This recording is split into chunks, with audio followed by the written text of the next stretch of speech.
On the hunt for comfortable, timeless Western boots? You already know the best place to shop for quality boots is at your local Tacova store. So stop by Tacova's Nashville, at the Mall at Green Hills, or on Broadway by Ryman Auditorium. That's right, you now have 2 locations to choose from. Grab a cold one as you shop and get fitted by a pro. Tacova's Nashville is at your service, and you can find your perfectly fitted dream boots with the help of their expert staff. Everyone will be asking where you got your sick new boots, but I won't be asking because I know they must be Tacova's. That's TECOVAS.com. Don't go gently, y'all.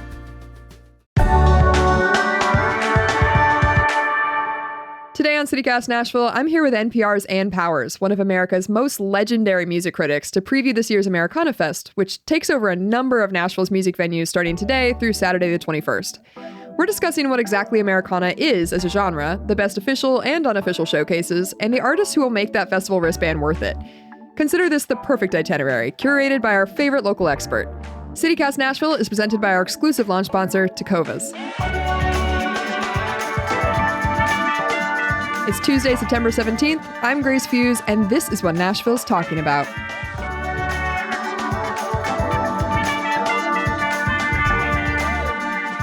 Hi, Ann, thanks so much for coming on. Oh, I'm so happy to be here and great to be talking to you today, Grace. I'm really excited to talk about AmericanaFest a little bit. I want to start in real basic place here. What is the technical definition of Americana as a genre? I personally think of it like if music was a color wheel, that Americana is next to country and maybe next to folk, but I don't know technically what the definition is or what differentiates it. Yeah, that's a basic question, also a complicated and ultimately unanswerable one. So if you want to get a little philosophical, I suppose we could. I mean, I've been going to Americana Fest for probably almost 15 years, and I've seen so many different kinds of music, from, garage rock to soul music to straight up country to lots of folk. I think, the festival definitely leans towards singer-songwriters and bands who are kind of rooted in various American traditions, whether it's bluegrass or classic country. But as it's changed and grown, it's made room for a lot of variations on those themes. And if you like voices, if you like good writing, songwriting, if you like the kind of music that's like more grounded in song than like vibe, you're going to enjoy AmericanaFest. Would you consider Nashville to be like a home of Americana specifically? Americana music really came out of a moment in which certain great artists who remain iconic in the Americana world, like Rodney Crowell and Emmylou Harris and Buddy and Julie Miller, were kind of finding that there wasn't so much of a place for them in the mainstream.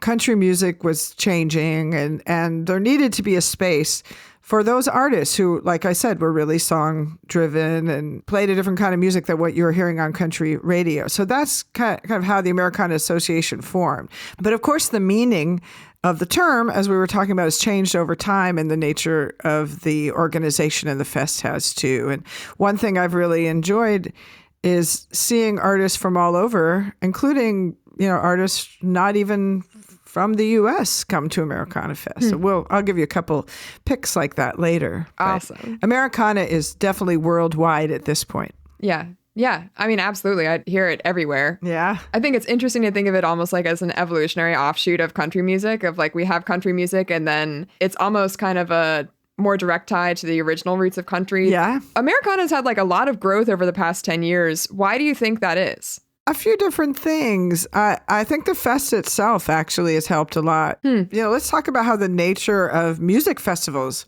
has changed in the past decade. Yeah. We have, some of the greatest festivals happen here in Tennessee. Obviously, Bonnaroo in the summertime, Big Ears in the spring and March, which is, a fantastic festival that blends kind of jazz and avant-garde music and classical music. AmericanaFest, like Big Ears, which I just mentioned, these are city-grounded festivals where you're going, you're coming for 3 or 4 days if you're from out of town, or you're buying that wristband if you're a Nashvilleian, and you're committing to getting around town, and you're not just going to a big field. Hey, nothing wrong with going to a big field. And, Bonnaroo is the quintessential example of that. Pilgrimage too, I guess now.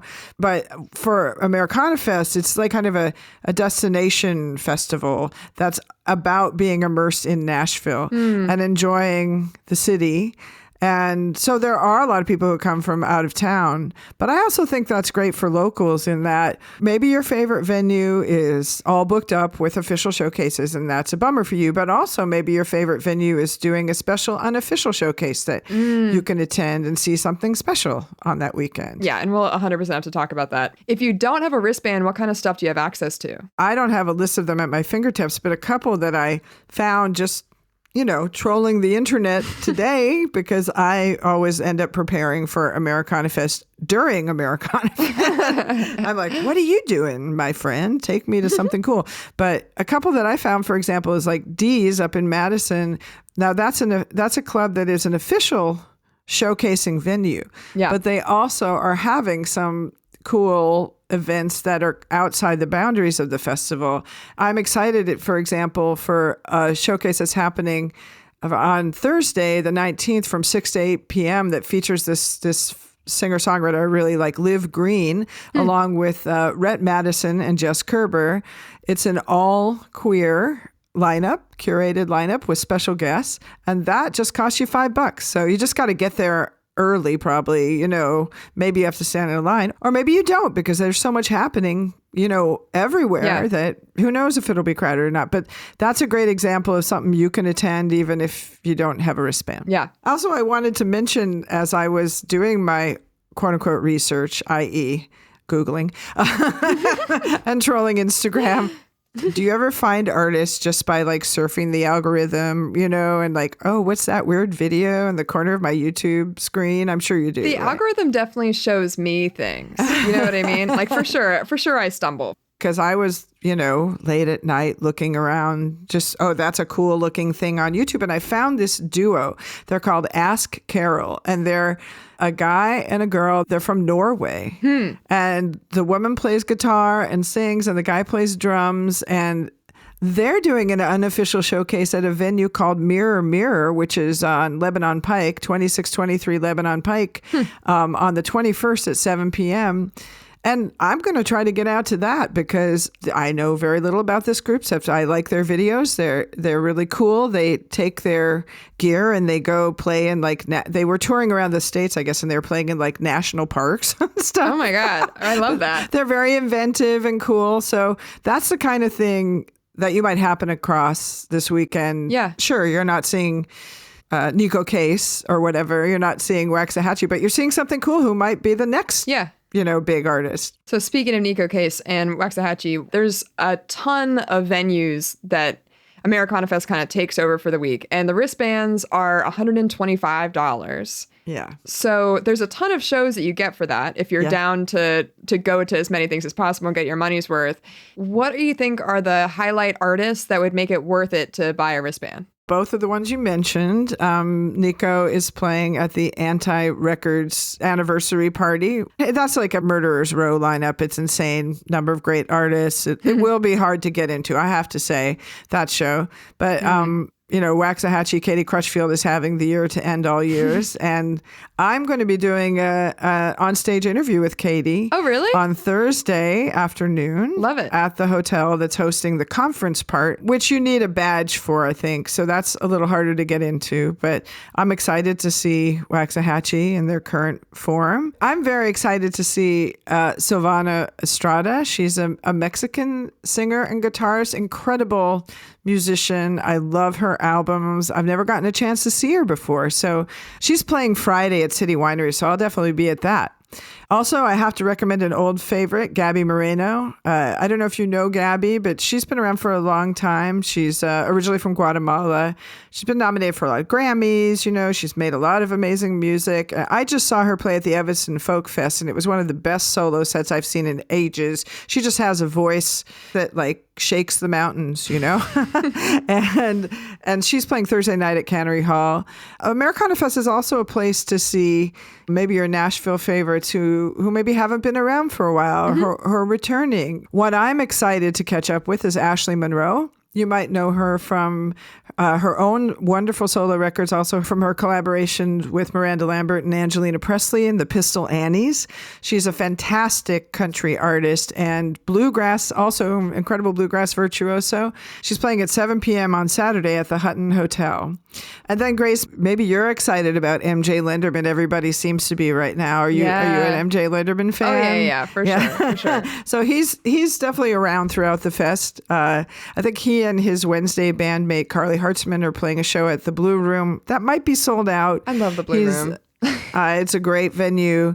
He's also playing at that Anti-show at the Beast, and I think he's also playing another set at the Beast. So, just chasing MJ Linderman around town. I think a lot of people will be doing that. Yeah. Oh, and I want to recommend this guy who I really like, and I have never managed to see. That's another thing about festivals. I don't know if you've had this experience with festivals, but I often find that festivals allow you to see people who have been on your list, maybe your bucket list, but maybe just your list, your regular list. Like, I like this person. I didn't make it to their club show, or they didn't come to town on their last tour, but I can see a nice, neat little set by them while I'm out and about.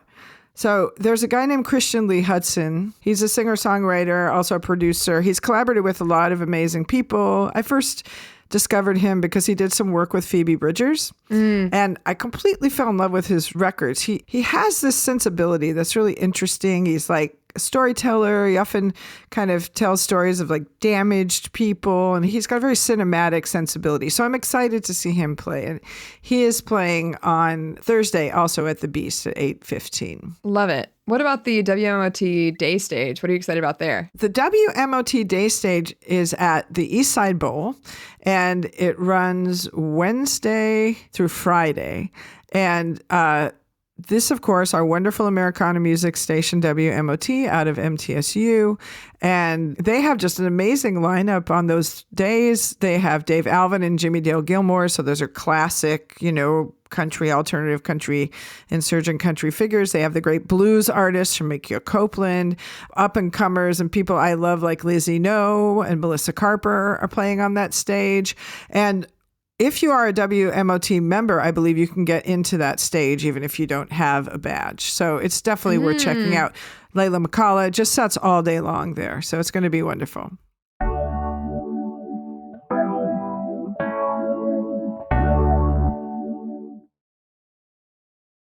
So people can apply to be part of this festival, right? So are there any up-and-coming artists that you are excited about that maybe people haven't heard about at all? This is why I love these city festivals that run over several days. There's so many different people playing. And when I knew I was coming on to talk to you, and I'm like, I haven't really prepared. And I had about like 20 minutes. And in 20 minutes, I found I'm all set because there's so many incredible people, young up-and-comers I'm excited to see. Let me mention a few. Have you heard about Stella Prince? She's been getting buzz on her in town for sure. She's really young. I think she's 19 or 20 years old, and she's already making she's already making her reputation as a rising star of the folk world. She's been hosting a women-centric singer-songwriter round in town for a little while, Stella Prince and Friends, and she's bringing that round to City Winery tonight at 5:00, and that's sponsored by Change the Conversation, which is a great local organization that promotes equity for women and people of color in country and Americana music. Also happening tonight at City Winery is a tribute to one of our Nashville treasures, Mary Gauthier, the amazing singer-songwriter who's made so much great music over the years. The tribute night is going to include Erin Lee Tashin, Emmylou Harris, Gretchen Peters, lots of Mary's friends going to be out celebrating her. That's at 7 on Tuesday at City Winery. Love it. That's incredible. Oh, but we were talking about up-and-comers, and I think I diverged from our agenda. I apologize. Oh, all good. Should I do a lightning round, as we like to call it at NPR? Should I? That would be awesome. Please, rattle them off. Here's a lightning round. She Returns from War is playing on Thursday, the 19th at the Basement. She Returns from War is Hunter Park, who's a transgender woman who was born and bred in the swamps. And I've seen her play before. Fantastic, really entertaining, interesting, deep music. Julie Williams, who's a wonderful new singer-songwriter and part of the recent CMT Next Women of Country class, is playing Saturday at 7 at the Basement. She has a beautiful new album out. I'm very intrigued by this young artist whose name is Alana Zigman, but she goes under the moniker St. Catherine's Child. She grew up between America and England, and she just has a really beautiful, like, velvet voice. She's playing Wednesday at Alley Taps. Then I told you there were some international artists. Jana Mila, who's based in Amsterdam. She has a new album out, Chameleon, that's just absolutely entrancing, splits the middle between sort of classic English folk and the Laurel Canyon sound. And she's playing Friday at 7 at Jane's Hideaway. New Orleans brother duo, the Crow Boys, they're beautiful, rootsy harmonies, great songwriting. They're amassing a huge following online and by touring. They're playing Saturday at Cannery Hall. And then Angel White is a Houston-based artist who blends country and R&B influences in a really winning way. Yeah, really cool. It's impressive to me how much variation there is in terms of people's influences, again, under this Americana umbrella. Like you've mentioned bluegrass, you've mentioned hip-hop, you've mentioned like all sorts of influences here. We talked about what Americana is, and it seems like it is whatever you want it to be. Yeah. You know, that could be a criticism of Americana, I guess. It's like, why are we naming some things Americana and not Americana? This is the conversation people are having about country music, you know, in the wake of Beyonce's record Cowboy Carter and Shaboozie's rise to the top of the charts. It's been very inspiring to see Black artists in particular making inroads in Americana and country music. But, you know, as long as I've been going to AmericanaFest, I seek out LGBTQIA artists. I seek out artists of color, because to me, that's America. So, so that's also Americana, you know? Yeah. I mean, that's a great point. It should be as representative as possible of America if we're going to call it Americana. It's Absolutely. kind of crazy to have it be anything else. Absolutely. 100%. Can you tell me a little bit about the Black Opry? Yeah, the Black Opry is such an important force in Americana music, started by Holly G and Tanner Davenport a few years back. Holly is one of my favorite people in Nashville and a person who inspires me no end. Originally, she was just she was a fan, you know, and as a Black woman, she's like, I want to find other Black and non-white fans of country music, and just started talking about that on Twitter. And out of her Twitter conversations came this organization. And the first thing they did was they hosted unofficial showcases during AmericanaFest. And they recorded them or streamed them. And it was this space where, you know, artists could come and celebrate each other and find a place. Because as Holly so rightly observed, a lot of the action, a lot of the connections that artists make during the festival happen in these unofficial spaces. You know, it has to do with, like, this is how the music industry works. It's those informal ties that you make. So they were hosting these kinds of events. And of course, everyone noticed because they were so cool. And out of that, you know, grew official showcases at AmericanaFest. And then they became a presenting organization, taking artists on tour. And now they have a record label with 30 Tigers. And Jet Holden, who's their first signing, is going to be playing at AmericanaFest. So definitely seek Jet out. He's fantastic. Super excited about that. I love that. And I hope we do an episode to talk about that in the future. It's such an important role in Nashville's music. Yeah, you should have Holly on. Holly and Tanner, yeah. We would love to. Holly, if you're somehow listening to this, please email us or we'll email you first. Yeah, I'm so happy to get your recommendations here because obviously I care deeply about your expertise. Oh, thank you. The schedule is crazy pants. Like if you look at the website, you're going to find a million things. Luckily, you can filter it a couple different ways because it's an intimidating schedule. It is. That schedule also includes some conference stuff that you should look into if you're very invested in the Americana scene, if you're an artist or in the industry or aspiring to be in the industry. Yes. That's a whole other can of worms. So I'll let you do that research on your own on the AmericanaFest website. Just to close us out, I was wondering if you have any favorite stories from artists performing in the past. It's definitely great to catch up with your favorites, but one thing that's always fun about festivals is finding that new talent and maybe being in the room when a phenomenon is born. The first time the Warren Treaty, the amazing husband and wife duo, played at AmericanaFest at Cannery Ballroom, Emmylou Harris introduced them. I think Emmylou and Buddy Miller introduced them. And oh man, they just blew the roof off that venue. Their live show is just stunning. And everybody in the room was like, what? Wow, and now look at them. They're actually nominated for a CMA award this year. So and influencing new artists all the time. Yeah. And another artist I remember seeing for the first time at AmericanaFest is Logan Ledger. He's a California country artist. And he played this great set. His producer, T-Bone Burnett, was sitting in at Mercy Lounge. It was absolutely packed. And Logan just has one of the most beautiful voices. It just chills, like a total chills voice. And seeing him, kind of have this auspicious debut was a really beautiful experience. So, and then sometimes, maybe you're just seeing an artist who you've fallen in love with via the internets, Yeah. Like there's a folk trio from Northern California called Rainbow Girls, and I adore them. I can't contain my love for them. And I had discovered them sort of similar, like I was talking about Ask Carol, that Norwegian duo, just like love their social media stuff. Their harmonies are amazing. And when they played at City Winery during AmericanaFest, it was such a thrill for me. And then because it's this kind of festival, the artists are just out and mingling. Yeah, I love that. Afterwards, I ran up to them and we all had a big group hug and I was like, oh my God. So because, I just want to say, as a professional concert goer, if you do see your favorite artist, obviously be kind and courteous. Be cool. Yeah. Be cool, but it's also like artists are people too, and it's great to just have our streets full of them, which our streets are always full of artists, obviously. True. But extra full on this special week. Oh my God, I'm really excited. So it starts today. Go check out the schedule. There's a lot going on. Thank you so much, Anne, for coming on. I really enjoyed it, and I'll see you in the streets.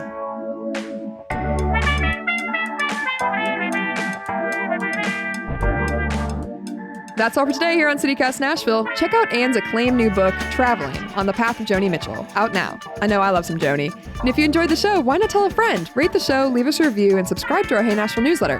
We'll be back tomorrow morning with more news from around the city. Bye!